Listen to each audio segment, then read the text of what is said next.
తెలంగాణపై ఫోకస్ పెంచింది బీజేపీ అగ్రనాయకత్వం. ఈ నెలలోనే బీజేపీ అగ్రనేతల వరుస పర్యటనలతో తెలంగాణలో రాజకీయాలను వేడెక్కిస్తున్నారు. ఇప్పటికే మోదీ తెలంగాణ పర్యటనలతో పొలిటికల్ హీట్ రాజేసినట్లయింది. దీనికి తోడు ఈ రాత్రికి నడ్డా హైదరాబాద్కి చేరుకోనున్నారు.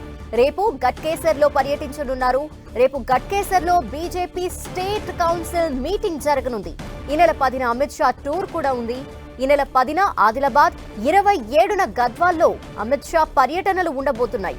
గిరిజనుల ఓట్లే టార్గెట్ గా ఆదిలాబాద్ జిల్లాలో బీజేపీ బహిరంగ సభలతో హోరెత్తించనుంది. ఈ నెల 20, 21 తేదీల్లో కేంద్ర మంత్రి రాజ్నాథ్ కూడా తెలంగాణలో పర్యటించనున్నారు. తెలంగాణలో అసెంబ్లీ ఎన్నికల కోసం కమలనాథుల వ్యూహాలకు పదును పెడుతున్నట్టు తెలుస్తోంది. ఈ నెల 14 తర్వాత బీజేపీ అభ్యర్థుల తొలి జాబితా విడుదల చేసే అవకాశం కనబడుతోంది. బీజేపీ అభ్యర్థుల వడపోతపై ఢిల్లీలో కేంద్ర ఎన్నికల కమిటీ కసరత్తు చేస్తోంది.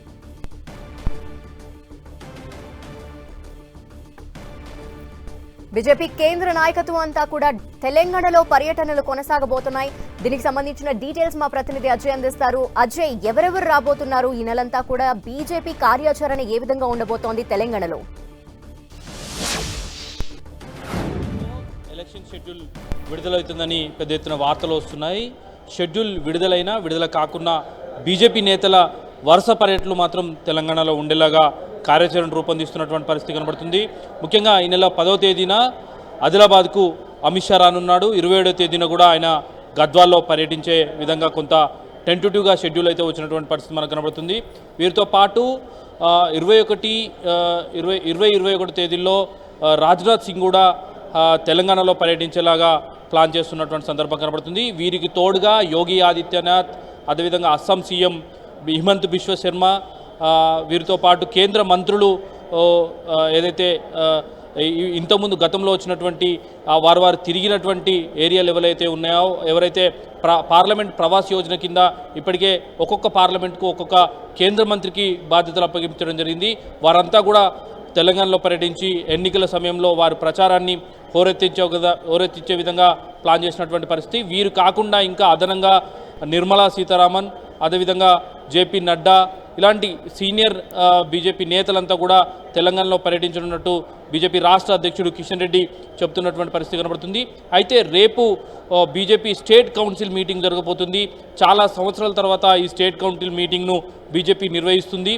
ఈ సమావేశానికి ముఖ్య అతిథిగా బీజేపీ జాతీయ అధ్యక్షుడు జేపీ నడ్డా హాజరు కానున్నారు. ఆయన ఈరోజు రాత్రికే హైదరాబాద్కు చేరుకుంటారు. రేపు గట్కేసర్లో జరగబోయేటువంటి స్టేట్ కౌన్సిల్ మీటింగ్లో ఆయన పాల్గొనబోతున్నారు.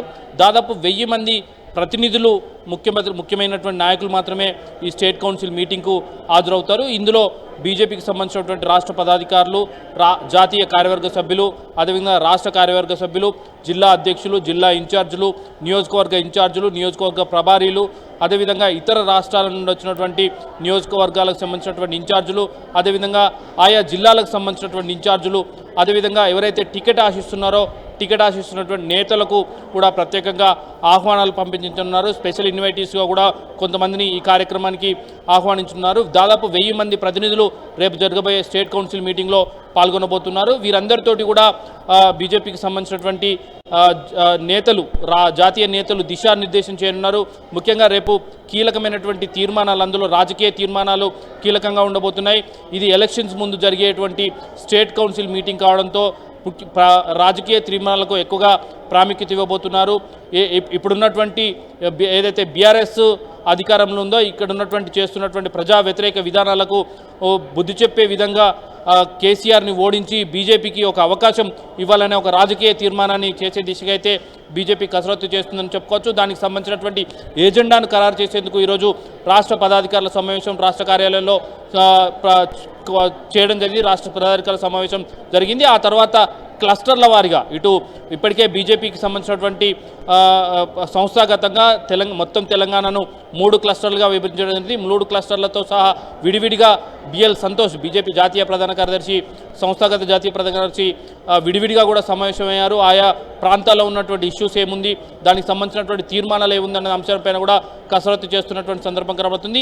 ఈ రేపు చేసేటువంటి తీర్మానాల ఆధారంగా మేనిఫెస్టోను కూడా రెడీ చేయనున్నారు. ఇప్పటికే దానికి సంబంధించినటువంటి కమిటీలను కూడా manifesto committee, publicity committee, chargesheet committee, అదేవిధంగా బహిరంగ సభల ఏర్పాటుకు సంబంధించినటువంటి కమిటీ, సోషల్ ఇన్ఫ్లుయెన్సర్స్ కమిటీ, ఇలాంటి కమిటీలను కూడా మొత్తం 14 కమిటీలను కూడా కాన్స్టిట్యూట్ చేయడం జరిగింది. ఆయా కమిటీలు కూడా వారికి సంబంధించినటువంటి పనులేంది, వారికి ఏం చేయాలి, ఎట్లా వ్యవహరించాలి అనే దానిపైన కూడా జేపీ నడ్డా దిశానిర్దేశం చేయనున్నారు. ముఖ్యంగా ఎన్నికల్లో అనుసరించాల్సిన వ్యూహాలు, ఎత్తులు, పై ఎత్తులు అన్నిటిపైన కూడా రేపు జరిగే కౌన్సిల్ మీటింగ్లో చర్చకొచ్చే అవకాశం ఉంటుంది.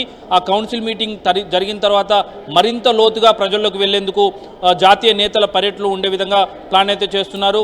వచ్చే 40 రోజుల్లో గిరిజనుల ఓట్లని గంపగుత్తగా గెలుచుకునేందుకు బీజేపీ టార్గెట్ పెట్టుకుంది అని తెలుస్తోంది. ఈ దిశగా ఏం చేయాలనుకుంటున్నారు?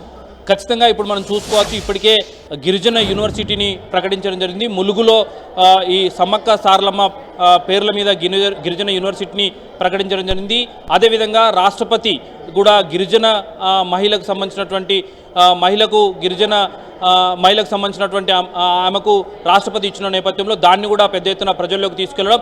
ఆదిలాబాద్లో ముఖ్యంగా ఆదిలాబాదు, ఖమ్మం ఏరియాలలో ఎక్కువగా గిరిజనులు ఉంటారు. ఆయా ఏరియాలను టార్గెట్ చేసుకొని బహిరంగ సభలు పెట్టడం, అందులో ప్రధానంగా అమిత్ షా లాంటి అగ్రనేత లాంటి ఉన్న నేతలు అక్కడ సభలు నిర్వహించడం ద్వారా బీజేపీని మరింతగా వారికి చేరువ చేయడం అనే ఉద్దేశంతో కూడా అక్కడ బహిరంగ సభలు అయితే పెట్టడం జరుగుతుంది. గిరిజన యూనివర్సిటీ పెట్టిన విషయాన్ని ఎక్కువగా ప్రజల్లోకి తీసుకెళ్లడం ఉద్దేశంతో కూడా బీజేపీ నేతలు ఉన్నటువంటి పరిస్థితి. అదేవిధంగా కేంద్రంలో గిరిజనులకు ఇచ్చినటువంటి మంత్రి పదవుల అంశాన్ని కూడా అక్కడ ప్రస్తావించే అవకాశం అయితే లేకపోలేదు. అదేవిధంగా భవిష్యత్తులో తెలంగాణలో బీజేపీ అధికారంలోకి వస్తే గిరిజనులకు సంబంధించినటువంటి రిజర్వేషన్లు అయితేనేమి, పోడు భూముల విషయంలో అయితేనేమి చర్చకు పెట్టే అవకాశం అయితే ఉంటుంది. రాష్ట్ర ప్రభుత్వం అధికారంలోకి వస్తే ఎలా దాన్ని ఆ సమస్యను పరిష్కరించారు అన్న అంశంపై కూడా అక్కడ వివరించే అవకాశం అయితే లేకపోలేదు. ఎక్కువగా గిరిజనుల టార్గెట్గానైతే బీజేపీ ప్రచారాస్త్రాలు అయితే ఉండడం జరుగుతుంది. అందులో భాగంగానే ఆదిలాబాద్లో అమిత్ షా పర్యటన ఉండబోతుంది. అదేవిధంగా ఎన్నికలు సమీపిస్తున్న తరుణంలో నిర్మల్లో నరేంద్ర మోదీతో కూడా ఒక సభను నిర్వహించేందుకు కూడా బీజేపీ ప్రయత్నం చేస్తుంది. ముఖ్యంగా నిర్మల్లో సభ నిర్వహించడం ద్వారా అక్కడ ఉన్నటువంటి చుట్టుపక్కల ప్రాంతాలు ఏదైతే ఆదిలాబాద్ పార్లమెంటు పరిధిలో ఉన్నటువంటి 7 అసెంబ్లీ స్థానాల్లో కూడా బీజేపీ కొంత బలంగా ఉంది. అక్కడ గెలిచేందుకు ఉన్నటువంటి అవకాశాలను మరింత బలోపేతం చేసేందుకు ఇటు అమిత్ షా పర్యటన, అదేవిధంగా ప్రధానమంత్రి నరేంద్ర మోదీతో పర్యటన నిర్వహించడం, అక్కడ ఒక వాతావరణాన్ని బిల్డ్ చేయడం ద్వారా బీజేపీకి పాజిటివ్ ఓట్ను పెంచుకునే ఉద్దేశంతో కూడా బీజేపీ నేతలైతే ఉన్నటువంటి పరిస్థితి మనకు కనబడుతుంది. Thank you Ajay.